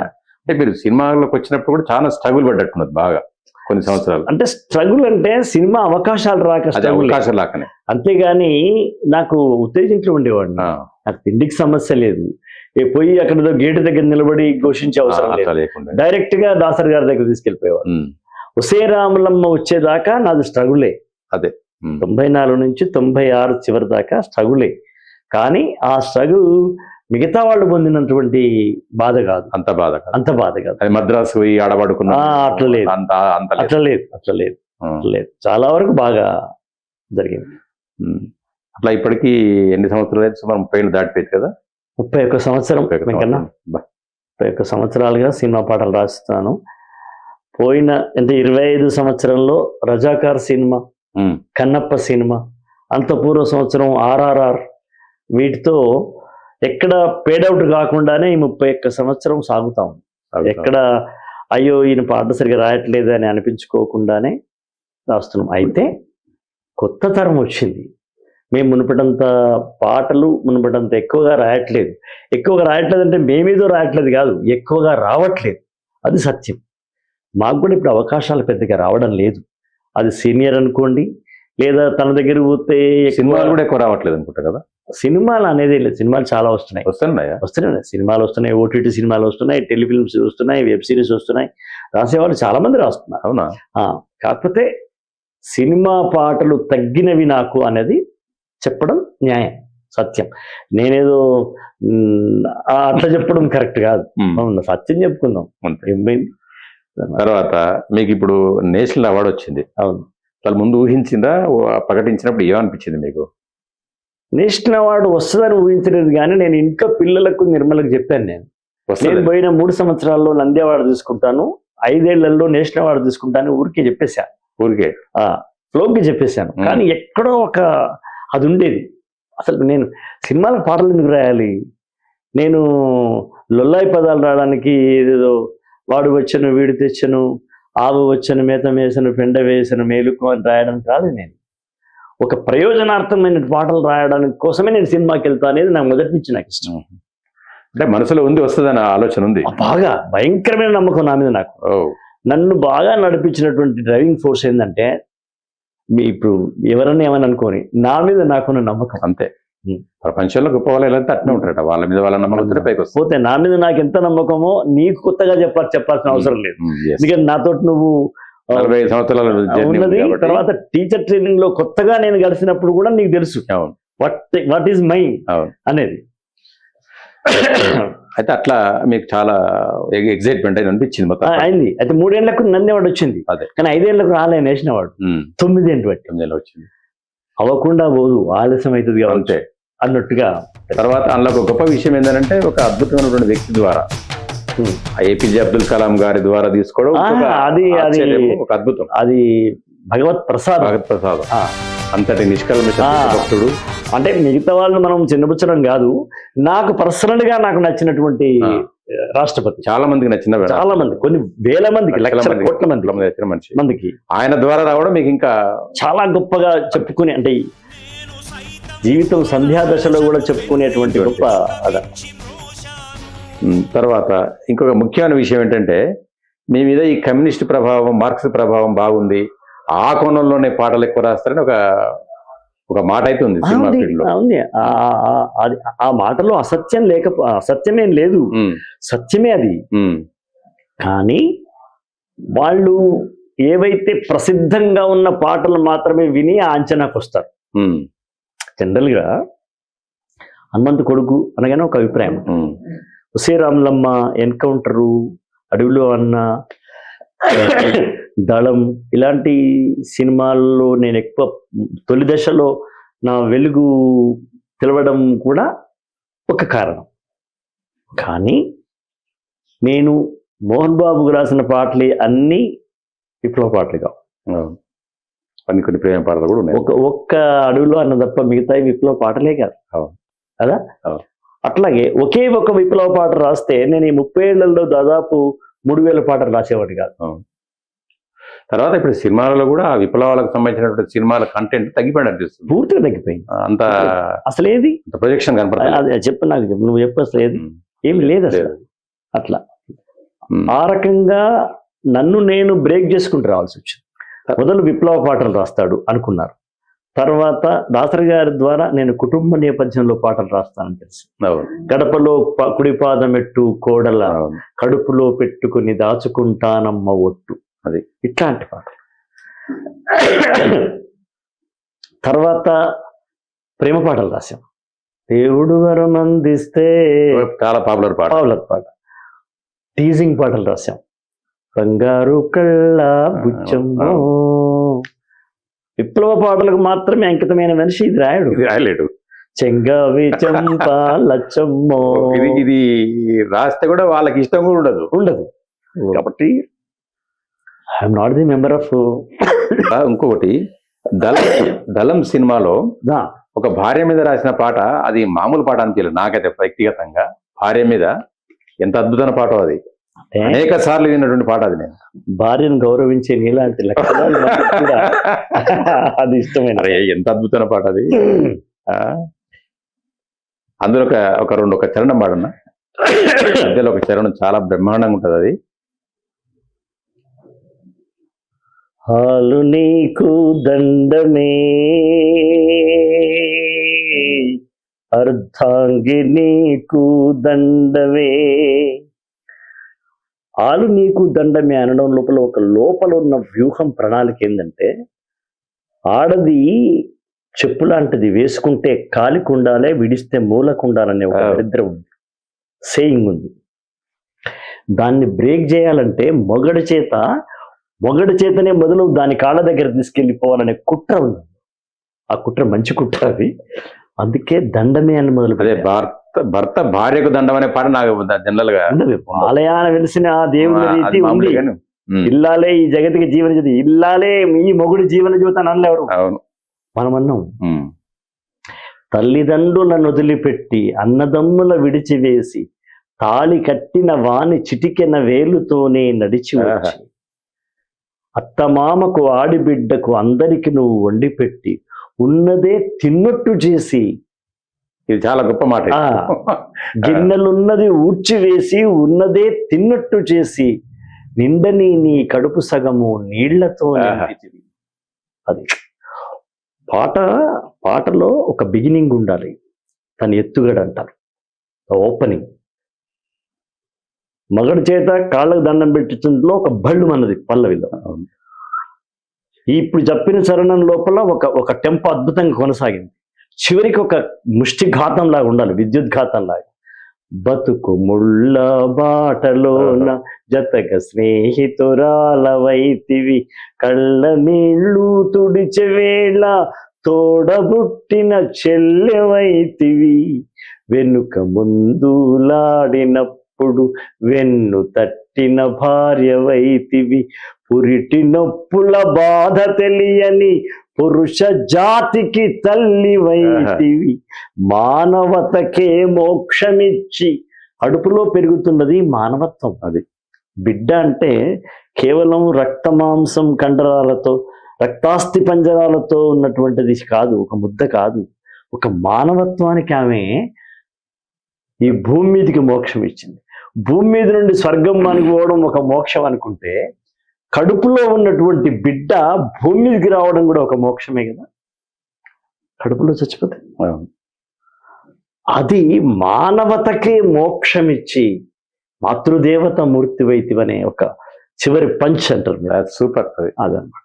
అది చాలా బాగుంది ఆ పాట, అద్భుతమైన పాట. అందరూ కూడా నిజమైన భర్తలు అయితే అది గ్రహించాలి. మరి 97 సంవత్సరం 97 లోనే నాకు వచ్చిన మొదటి ప్రైజ్ అది, మద్రాస్ కళాస అవార్డు. ఈ పాటకు వచ్చింది కదా, తొలి అవార్డు. తర్వాత పాటలు రాస్తున్నా చాలా కష్టం అనిపిస్తాయి ఎప్పుడైనా పాటలు రాస్తున్నప్పుడు మీకు?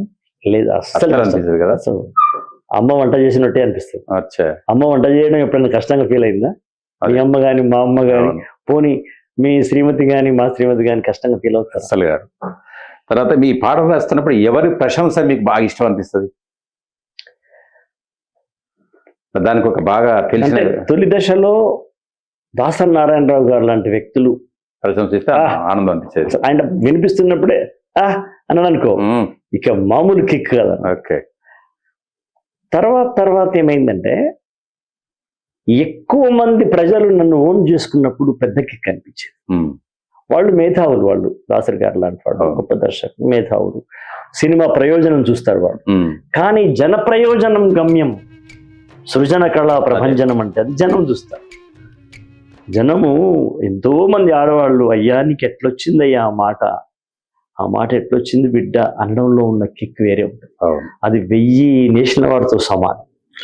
అట్లాగే రాములమ్మలో రామసక్కని తల్లి రాములమ్మ పాటలో ఆ పుట్టినప్పుల గురించి, వెన్ను పూసల నుండి పొత్తి కడుపులోకి పరుగు వేసి పేగు పెకిలించుతున్నట్టు ఎన్నడరుగని నొప్పి ఎందులకు ఈ నొప్పి అన్నప్పుడు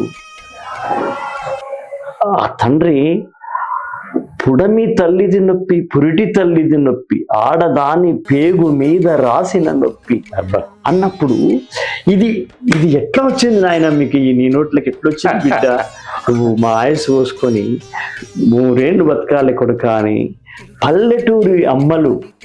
అంటే అట్లాంటి దీవెనలతోటే మీకు అంత పెద్ద సర్జరీ అయినా కూడా మరి బయటకు వచ్చినారేమో.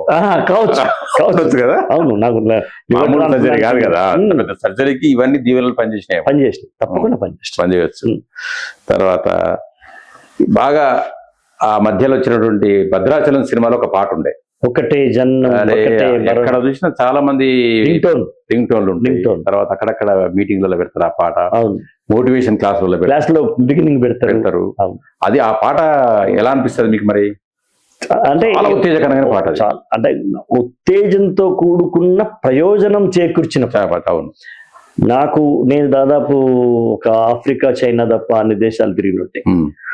ఎక్కడ వెళ్ళినా అక్కడ సీట్లు సంపాదించిన వాళ్ళు, ఉద్యోగం సంపాదించిన వాళ్ళు, మీ పాట మాకు బాగా ప్రేరణ ఇచ్చిందన్న అన్నప్పుడు అబ్బా నా జీవితం ధన్యం అనిపిస్తుంది. తర్వాత మీకు ఈ RRR సినిమాలో కొమరం భీముడు పాట వచ్చింది. అందులో ఇంకో పాట కూడా ఎప్పుడు బాగా ఆ సినిమా మొత్తంలో వస్తా ఉంటుంటది. అది సినిమా మొత్తంలో మధ్య మధ్యలో వస్తూనే ఉంటది, ప్లే బ్యాక్ థీమ్ సాంగ్ లా వస్తుంటది. మరి ఈ 2 పాటలకు ఆస్కార్ రావస్తుంటే బాగుంటుంది అనిపించిందా మీకు? ఈ దానికో దీనికో? నేను ఆస్కార్ వస్తే బాగుంటుందా అని అనుకోలేదు.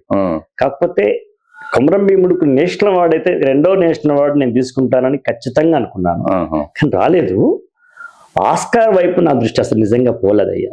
ఓకే, ఆస్కార్ వైపు వెళుతుంది, అందులోకి నామినేట్ అవుతుంది, ఇవన్నీ కూడా నాకు ఆలోచనలో రాలేదు.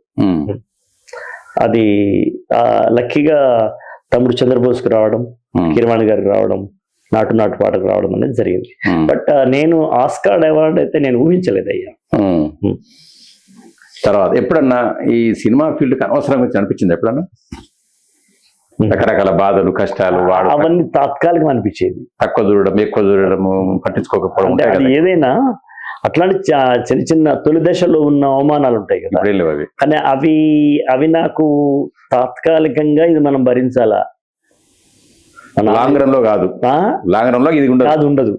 ఓ నాన్న చెప్పేది, ముండ్ల పొదలలో పోతున్నాం రా, పోయేటప్పుడు వంగిపోవాలా, అక్కడ పోయి నిలబడ్డం అనుకో, వచ్చేటప్పుడు నరుక్కుంటూ రావాలా అన్నాడు ఆయన. నేను అనుకున్నాను అనమాట, ఇప్పుడు నన్ను విమర్శిస్తున్నా అవమానిస్తున్న నోళ్లే రేపు అరే మేము ఎప్పుడే అనుకున్నాం భయ్ అశోక్ సూపర్ అవుతాడని మేము అనుకున్నాం భయ్ అని అంటారని నేను మనసులో అనుకునేవాడిని. This is time. బాగా ఇష్టమైన పాట ఏంటిది మీకు? మీరు రాసిన పాటలు అన్ని ఇష్టం ఉంటుంది, జనరల్గా అన్ని ఇష్టం అంటారు మీరు. ఆ ఇష్టంలో ఇంకా కొంచెం ఇష్టమైన పాట ఏంటి? నాకు పాండురంగంలో మాతృదేవో భవ అనేటువంటి పాట నాకు బాగా ఇష్టం. ఎందుకంటే మా అమ్మను నాన్నే నా మనసులో కూర్చోబెట్టుకుని రాసిన పాట. అది ఎవరికి తెలియదు. అది ఆ సినిమాలో వాళ్ళ తల్లిదండ్రుల కోసం రాసిన పాండురంగడు పాత్ర పాడుతుంది, తల్లిదండ్రులకు అది చెందుతుంది సరే. కానీ మీరు అక్కడ ఆ పాట మీరు వింటే ఎక్కడ పాండురంగడని కానీ భగవంతుడని కానీ ఏది ఉండదు ఆ పాటలో. అవును, మీరు వేరే తీరుగా వింటే అనిపిస్తుంది, వేరే తీరుగా ఎవరికి వారి కోసం అనిపిస్తుంది. అంతెందుకు రాఘవేంద్రరావు గారికి వాళ్ళ నాన్న జ్ఞాపకం వచ్చినట్ట డైరెక్షన్ చేసేటప్పుడు, బాలకృష్ణ గారికి రామారావు గారి జ్ఞాపకం వస్తారు, కెమెరామెన్ కు వాళ్ళ నాన్నగారి జ్ఞాపకం వస్తారు. ఎవరి నానంటే వాళ్ళ ప్రేమ ఉంటుంది కదా. తర్వాత ఆ పాట కూడా బాలసుబ్రహ్మణ్యం చాలా అద్భుతంగా అద్భుతంగా, చాలా మామూలు లేదు పాట. అయితే తమ్మి సినిమా పాట సక్సెస్ లో కేవలం రైటర్ ఒక్కడే పుడింగ్, రైటర్, మ్యూజిక్ డైరెక్టర్, పిక్చరైజేషన్ కాదు, సింగర్, సింగర్, పిక్చరైజేషన్, యాక్టర్, ఐదుగురితో కూడుకున్నటువంటి పిడికిలేదు. మనం అయితే మొదలు మనం సృష్టి చేస్తాం, అదొక్కటే క్రెడిట్ మనకు. ఏ ఆధారం లేకుండా మనం ఫస్ట్ మొదలు పెడతాం, దానికి ఇన్ని కలిస్తే తప్ప పాట విజయవంతం కాదు. ఇది సత్యం. తర్వాత ఇంకొక ముఖ్యమైన ప్రశ్న అన్న, అప్పుడు మీరు చదువుకునే కాలంలో అప్పుడు యూత్ ఎలా ఉండేది, ఇప్పుడు యూత్ ఎలా ఉంది, ఎలా ఉండాలనిపిస్తుంది మీకు? యూత్ పరిస్థితి ఏంది అంటే మరి ఇప్పుడున్న వాళ్ళు ఒప్పుకోరు కానీ నా కాలం యూతే నాకు అంటే ఎందుకంటే మాకు కూడా క్లాస్మేట్స్ అమ్మాయిలు ఉండేవాళ్ళు, ఊళ్ళల్లో ఉండేవాళ్ళు. కానీ సత్యం చెప్తున్నా ఇంకన్నా ఒక అమ్మాయితో మాట్లాడడానికి చాలా భయపడేవాళ్ళం. ఇది మనం ఎదురుగా పోతే గదగదానికి భయపడేవాళ్ళము. కాళ్ళ దిక్కు చూసుకుంటూ మాట్లాడేదే బాబు అంటే అశోకు అది అది అంటుంటే చెప్పు చెప్పు అంటే అని కింది చూసుకుని మాట్లాడారు. అసలు వాళ్ళను వేరే రకమైనటువంటి ప్రేరకం ఇచ్చేయాలనే ఆలోచన వచ్చేది కదా, ఈవెన్ దో ఇంటర్మీడియట్ లో కూడా. అవును, డిగ్రీ అయినప్పుడు కూడా అంత కొంచెం భయంగా ఉండేది. ఈ నెగటివిటీ కలిసి ఉండాలి లేకపోతే ఏమో చేయాలని ఆలోచన లేదు. అసలు వాళ్ళను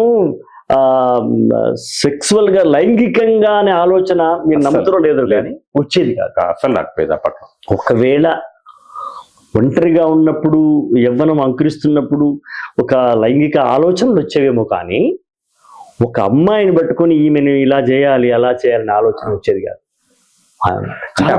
అప్పటి యూత్ చాలా పవిత్రంగా, చాలా భయపడేవాళ్ళు, కల్మషం లేకుండా. పోతే మూగారాధన ఎక్కువ, ప్రేమించేవాళ్ళము కానీ చెప్పేది లేదు. దేవదాసులాగా జగమే మాయ అని గడ్డం పెంచుకొని శాలువ వేసుకోవాలన్నట్టు అనిపించేది. ఎప్పుడు వాళ్ళకి హాని చేయాలనే ఆలోచన లేదు. ఇప్పుడున్న పిల్లల గురించి నేను చెప్పడం లేదు, నీకు తెలియంది లేదు. ఇప్పుడు అట్లా లేదు. ప్రేమించకపోతే యాసిడ్ పోసే ఘట్టాలు చూస్తున్నాము, చంపే ఘట్టాలు, గుంపు మానభంగాలు చూస్తున్నాము. ఇవన్నీ రకరకాలైనటువంటి వికృతి వచ్చేసింది, వికారం వచ్చేసింది. దీనికి కారణం మారుతున్న సమాజంలో మారుతున్నటువంటి నేపథ్యం కావచ్చు, తల్లిదండ్రుల యొక్క పెంపకంలో లోపాలు కావచ్చు, టీచర్లు గైడెన్స్ ఇవ్వడం లోపాలు కావచ్చు. ఇది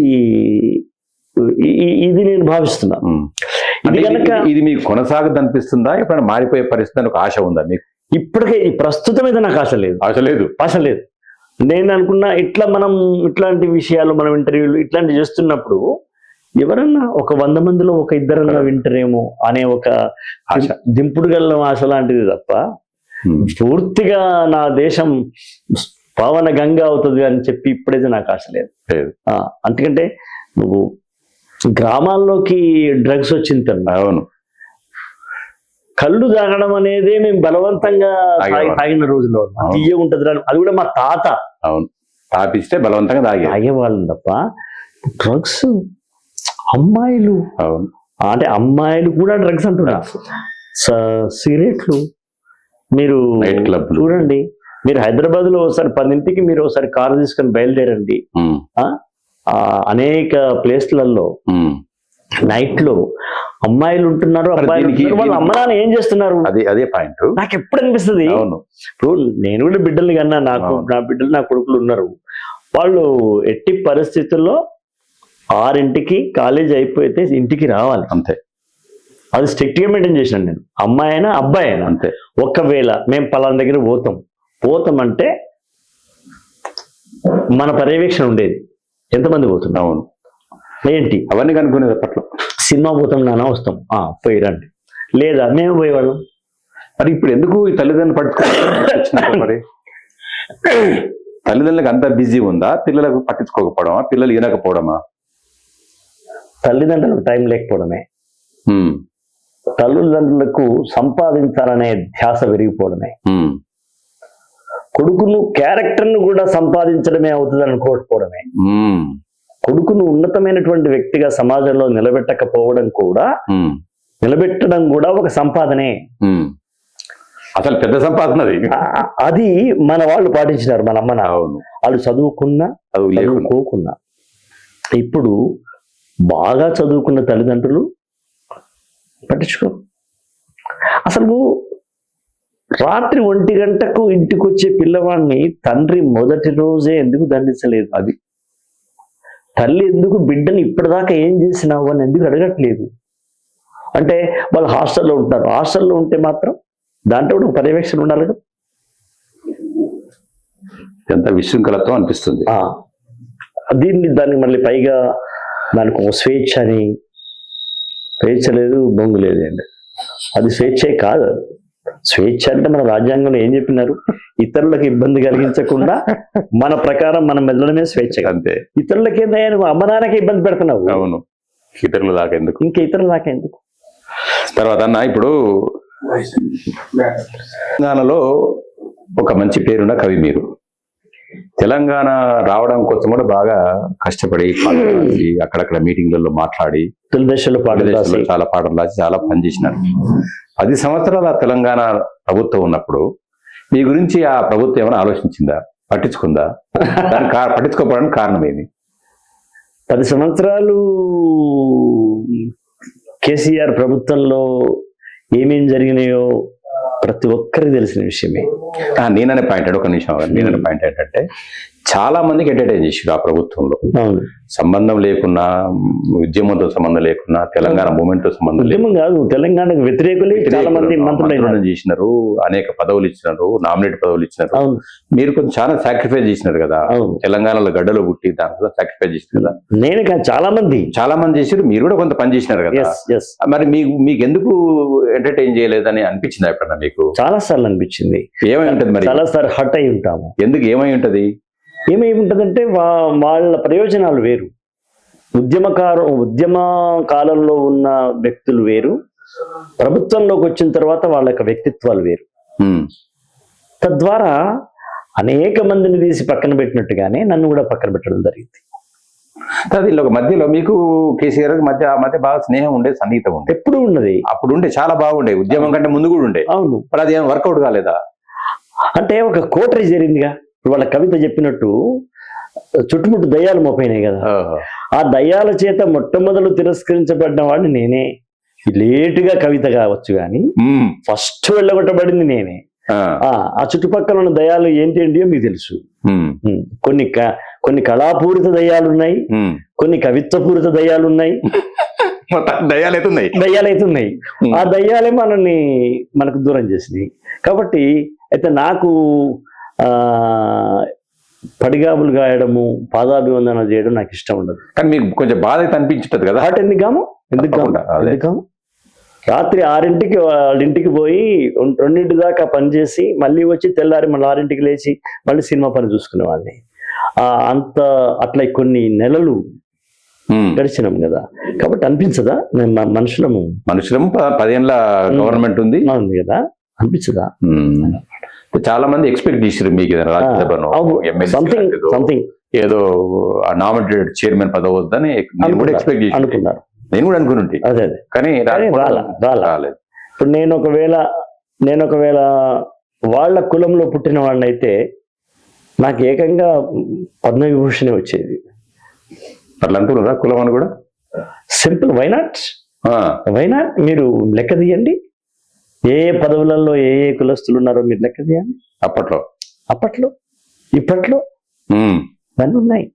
చాలా పనిచేస్తాయి మన దేశంలో, మన రాష్ట్రంలో. కులము, ప్రాంతము, దాన్ని ఏమంటారు, వర్గము, వర్ణము అన్ని పనిచేస్తాయి. అదే విచిత్రం ఏంటంటే ప్రస్తుతం ఉన్న ప్రభుత్వాన్ని నేనేం చేయలే రేవంత్ రెడ్డి గారు. అవును, కానీ వారు గుర్తించడం అనిపించింది నాకైతే. వారు గుర్తించి నాకు ₹1 కోటి 300 గజాల ప్లేసు 90 సెలెక్ట్ చేయడంలో నన్ను కూడా సెలెక్ట్ చేయడం అనేది ఆయన యొక్క పాక్షికత లేదు, నిష్పక్షపాతి అనిపించుకున్నాడు కదా ఆయన. ఆయన సత్యంగా చెప్తున్నాను, నేను ఆయనకు ఎలాంటి నా నుంచి ఆయన ఏ సేవలు నేను ఇవ్వలేదు. అయితే నాకు ఇక్కడ ఒక మాట చెప్పాలనుకుంటున్నాను. నేను ఈ రేవంత్ రెడ్డి గారి గురించి నాకు చాలా ఇంప్రెస్ అయిన పాయింట్ ఏంటంటే, మొన్న అందశ్రీ గారు చనిపోయినప్పుడు ఒక ముఖ్యమంత్రి లెవెల్లో ఉండి పాడమోసి ఆ బొందలో పెట్టిన తర్వాత కూడా పాలు పోయడము, మొత్తం టైం అంతా ఉండడము. ఒక ముఖ్యమంత్రి అంత టైం ఇచ్చి అంత ఇంపార్టెన్స్ ఇస్తారని నేను అనుకోలేదు కదా. ఇప్పటిదాకా ఏ ముఖ్యమంత్రి ఇచ్చినా నేనే చూడలేదు. భూమి మీద పుట్టిన కాడి నుంచి నేను ఒక మాట చెప్తా. అల్లసాని పెద్దన శ్రీకృష్ణదేవరాయలు, అల్లసాని పెద్దన మహాకవి కదా. శ్రీకృష్ణదేవరాయల యొక్క పల్లకి మోసింది కానీ పాడమోయలా. రేవంత్ రెడ్డి ఆ పని చేశాడు. అక్కడ నేను ఆయన ఏ పార్టీ అయినా కానీ ఎవరైనా కానీ చాలా గొప్ప అనిపించింది నాకు. అది గొప్ప వ్యక్తిత్వం కదా, చాలా గొప్ప వ్యక్తిత్వం, కవికి ఇచ్చే గౌరవం. అవును. 10 ఏళ్ళు ప్రభుత్వం లోపల అందశ్రీ రాసిన పాట జనమంతా స్కూళ్లలో పాడుకున్నా, దాన్ని అసలు పట్టించుకోలే. ఈయన అసలు రాకముందుకే ఆయన చేస్తానన్న పనిలో ఇది చేర్చినాడు. అది చేశాడు ఆయన. అదొకటి. అలా కొడుకు కూడా వెంటనే ఉద్యోగం ఇచ్చినాడు. అబ్బో, అది చాలా గొప్ప విషయం. చాలా గొప్ప విషయం. ఎవరు చేస్తారు అట్లా? ఎవరు చేయరు. ఆ విషయంలో ముఖ్యమంత్రి రేవంత్ రెడ్డి గారిని మనం ప్రశంసించాలి, మనం అభినందన చెప్పాలి. గొప్పగా ఆయన వ్యక్తిత్వానికి హ్యాట్సాప్ చెప్పాలి ఆ విషయంలో. అంతే కదా, చాలా గొప్ప. నాకు పాడెం వస్తున్నప్పుడు నాకు ఆశ్చర్యం అనిపించింది, ద్రవించిపోయింది. ఏ ముఖ్యమంత్రి శ్రద్ధాంజలి కట్టిస్తారు ఇంట్లో కూర్చొని, ఒక ప్రెస్ మీట్ పెడతారు, ఒక దిగ్భ్రాంతి, అంతే దిగ్భ్రాంతి వ్యక్తిస్తారు. ఒక దిగ్భ్రాంతి, ఒక శ్రద్ధాంజలి తప్ప. అంతే, ఎమ్మటి వచ్చి టైం అంతా ఉండి మేడం అనేది చాలా అద్భుతం అనిపించింది నాకు. అది అందశ్రీకి దక్కిన మహోన్నతమైనటువంటి వైభవం. అవును, అది ఏ మహాకవికి దక్కల. అవును, విశ్వనాథ్ సత్యనారాయణ గారికి దక్కలేదు, ఎవరికి దక్కలేదు, ఆయనకి దక్కింది. అయితే ఒక్కరికి దక్కింది. తమిళనాడులో కన్నదాసన్ అనే కవికి ముఖ్యమంత్రి, ప్రతిపక్ష నాయకుడు ఇద్దరు, ఎంజీఆర్ అండ్ కరుణానిధి ఇద్దరు పాడమోశారు. ఆ తర్వాత మళ్ళీ మనకు తర్వాత ఇంకొక లాస్ట్ విషయం అన్న, లాస్ట్ ఒక ప్రశ్న. ఈ కేంద్ర ప్రభుత్వం కానీ రాష్ట్ర ప్రభుత్వం కానీ ఈ 2 ప్రభుత్వాలను ఎలా చూస్తున్నారు మీరు ఇప్పుడు? రాష్ట్ర ప్రభుత్వము అనేది మనము ఇప్పుడు ఈ 2 రోజు అనుభవిస్తున్న ప్రభుత్వం, 2 ఏళ్ళ నుంచి వచ్చింది. కేంద్ర ప్రభుత్వం అనేది 10 ఏళ్ళ నుంచి చూస్తాను. 11 ఏళ్ళు అయింది. సో కేంద్ర ప్రభుత్వం గురించి చెప్పాల్సి వస్తే, భారతదేశంలో ఒక సాహసోపేతమైనటువంటి చర్యలు చేసింది. అది భారత ప్రజల్ని ఆకట్టుకుంది. అది మీరు కాశ్మీరు విషయం ఏమన్నా కావచ్చు. అంటే ఇదివరకు ఎవరు సాహసించని పనులు సులభంగా చేయడం అనేది అక్కడ ప్లస్ అయింది ఆయనకి. నేను ఆ యొక్క ఉద్దేశాలు, వాళ్ళ సిద్ధాంతాలు, వాళ్ళ యొక్క అభిప్రాయాలతో నేను ఏకీభవించకపోవచ్చు కాక, కానీ ఆయన యొక్క ఆ సాగుతున్న దశను పరిశీలించినప్పుడు అతను భారతదేశంలో 30 మందిని అతను ఆకర్షించుకున్నాడు ఆయన. అందుకే మొన్నటి బీహార్ ఎన్నికలు కూడా మనకు అది నిరూపితమైంది. కానీ భారతదేశంలో ఉన్నటువంటి భిన్న మతాలకి, భిన్న సంస్కృతులకి ఒక మతం మాత్రమే ముఖ్యం అనేటువంటి ఏదైతే ఉందో, కేంద్ర ప్రభుత్వం ఆలోచనలో ఉందో, అది ఒక కవిగా నాకు అది కరెక్ట్గా అనిపించదు. ఎందుకంటే ఇక్కడ మనము, నీకు ఒక ఉదాహరణ చెప్తా. మనం అమ్మని అమ్మ అంటాం, అమ్మ ఎంత కమ్మ పదం అంటుంటాం కదా. కానీ లంబాడి వాళ్ళు యాడి అంటారు. అమ్మ అనే పదం ఎంత గొప్పదో యాడి అనే పదం అంత గొప్పది. అంతగా వాళ్ళ పేగులు కదిలిపోతాయి. కానీ ఇక్కడ ఎవరెవరి సంస్కారాలు, ఎవరి యొక్క ఆచారాలు వేరుగా ఉన్నాయి. ఇవన్నిటిని గౌరవించాల్సిన అవసరం ఉంది. ఎందుకంటే మన దేశమే ఉపఖండం అంటారు దీన్ని. ఇది ఒక్కటే నేను ఏదన్నా చెప్పదలుచుకుంటే కేంద్ర ప్రభుత్వం, ఈ రాష్ట్ర ప్రభుత్వం తెలంగాణ గురించి చెప్తే ఇప్పుడు 2 సంవత్సరాలే అయింది కాబట్టి, ఇప్పుడు ఆయన చేసిన, రేవంత్ గారు చేసిన దాంట్లో నాకు ముఖ్యంగా 10 సంవత్సరాలు ఇతర ప్రభుత్వం ఉన్నప్పుడు ఒక ఉద్యోగము రాలేని స్థితి నుంచి ఇవాళ దాదాపు ఒక 30-40 వేల ఉద్యోగాలు అయితే వచ్చినాయి. ముఖ్యంగా డెప్యూటీ కలెక్టర్స్. నేను మొన్ననే గ్లోబల్ సమ్మిట్కి నేను వెళ్ళాను. నన్ను రేవంత్ రెడ్డి గారు గ్రేట్ నన్ను ప్రత్యేక ఇన్విటేషన్ పంపించి పాల్గొన చేశారు. సాయంకాలం విభావరికి నేను వెళ్ళాను. అక్కడ చాలా మంది డెప్యూటీ కలెక్టర్స్ అని వచ్చి అక్కడ పనులు చేస్తున్నారు. అక్కడ మొత్తం ఏర్పాటు. వాళ్ళు అన్నారు, అన్న మేము ఆగిపోయిన వాళ్ళం అన్నా, మేము 500 మందికి మొన్న ఆయన క్లియర్ చేసిన, ఏదో గ్రూప్ 1 ఇది అంతకుముందు కూడా చేయొచ్చు కదా. అట్లాంటి చాలా చేయొచ్చు, అవన్నీ ఆపేసినారు కదా. ఇవన్నీ నాకు కొంచెం ఒక శుభ సూచనలు. కానీ దీంతో సమసమాజం వస్తుందా అనేది నేనేమి మరీ అంతగా నేనేమి అనుకోదలుచుకోలేదు. బట్ ఒక్క అడుగు వేసినా సరే మంచి వైపు, మంచిదే కదా, పురోగమనం వైపు ఒక అడుగు వేసినా సంతోషించాలి కదా. తర్వాత లాస్ట్ అన్న, ఇప్పుడు ఒకసారి మీ కుటుంబ నేపథ్యం చెప్పండి. లాస్ట్ కుటుంబ నేపథ్యం చెప్పండి. నా పెద్ద కొడుకు, కోడలు, మనవడు, మనవరాలు అమెరికాలో ఉంటున్నారు. They are settled. నా కూతురు, అందరికంటే పెద్దది కూతురు స్వప్న, వాళ్ళ భర్త విజయ్ డాక్టర్, అయిన డెంటల్ డాక్టర్, గవర్నమెంట్ జాబ్. వాళ్ళకి 2 అమ్మాయిలు. పెద్ద అమ్మాయి హోమియో మెడిసిన్ చేస్తుంది. చిన్న అమ్మాయి లా చేయాలనే ఆలోచనలో ఉంది. సో చిన్న బాబు ఉన్నాడు, వాడే నాకు లివర్ డొనేట్ చేసి నన్ను ఇప్పుడు 6 ఏళ్ళు నా జీవితాన్ని పొడిగించినటువంటి మా అయ్య, మా నాన్న. కాబట్టి పుత్రుడే పితృడికి మళ్ళీ జన్మనివ్వడం అనేది విషయం అన్నమాట. నా కొడుకు నాకు నాన్నయ్య మళ్ళీ నాకు జన్మనిచ్చినట్టుగా ఫీల్ అవుతాను. వాడికి 2 అమ్మాయిలు. తను గ్రాఫిక్ గా ఏదో జాబ్ చేస్తున్నాడు. వాళ్ళ భార్య కూడా ఏదో ఫార్మసీ జాబ్ చేస్తుంది. వాళ్ళకి 2 అమ్మాయిలు, చిన్నపిల్లలు, వాళ్ళు చదువుతున్నారు. They are all okay, everybody is okay. Last అన్న ఒక మంచి పాట పాడి ముగిద్దాం. మీకు ఇష్టమైన మంచి పాట ఒకటి వాడండి. మనుషులందరం మనము అనేక మంది వ్యక్తులతో మాట్లాడుతూ ఉంటాం ఇంకన్నా. కానీ నేనేమంటానంటే, నీతో నువ్వు ఎప్పుడైనా మాట్లాడుకున్నావా? ఈ ప్రపంచంలో అద్భుతమైన వ్యక్తి వివేకానంద కావచ్చు, రామకృష్ణ పరమహంస కావచ్చు, ఇంకా సాక్షాత్ భగవంతుడే కావచ్చు, ఇంకెవరైనా కావచ్చు. కానీ అన్నిటికంటే గొప్ప వ్యక్తి ఎవరంటే నువ్వే. ఈ మధ్య నేను రమణ మహర్షిది ఒకటి, అరవింద్ ఒకటి పుస్తకాలు చదువుతుంటే వాళ్ళు అదే అంటారు ఎప్పుడు. అదే నీ గురించి నువ్వు నీలో నువ్వు మాట్లాడుకోవాలి, నీతో నువ్వు మాట్లాడాలి. అమ్మతో మాట్లాడుతావు, నాన్నతో మాట్లాడుతావు, మిత్రులతో, బంధులతో, అందరితో మాట్లాడే నీతో నీవు మాట్లాడావా ఎప్పుడైనా? నీతో నీవు మాట్లాడు, నీతో నువ్వు మాట్లాడు.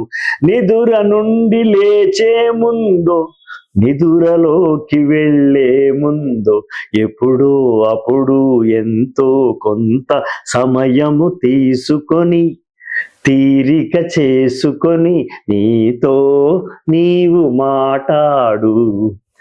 అమ్మతో మాట్లాడినంత ప్రేమగా, నాన్నతో మాట్లాడినంత గౌరవంగా, తమ్మునితో చెల్లెలితో మాట్లాడినంత ఆప్యాయంగా, మిత్రులతో మాట్లాడినంత ప్రియంగా, ప్రాణంగా, స్వేచ్ఛగా నీతో నీవు మాట్లాడు.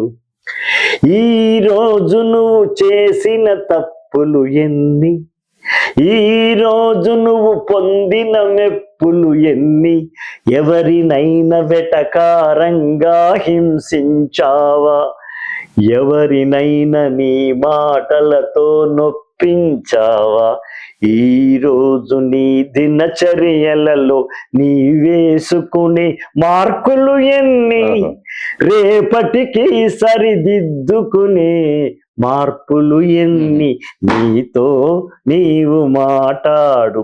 నీకేమి కావాలో, నువ్వేమి కావాలో, జన్మకు అర్థం ఏమిటో, ఈ జన్మకు ధన్యత ఎలాగో, ఈ ప్రకృతి నీకేమిచ్చిందో, ఈ ప్రకృతికి నీవేమివ్వాలో, ప్రపంచాన మన తెలంగాణనే ఎత్తుకు తీసుకు వెళతావో, ఏ శక్తితో దూసుకు వెళతావో, పెంచిన ఒడికి చదివిన బడికి పుట్టి పెరిగిన నీ గ్రామానికి ఏ కీర్తిని అందిస్తావో, ఏ కిరీటాన్ని పెడతావో, నీతో నీవు మాట్లాడు.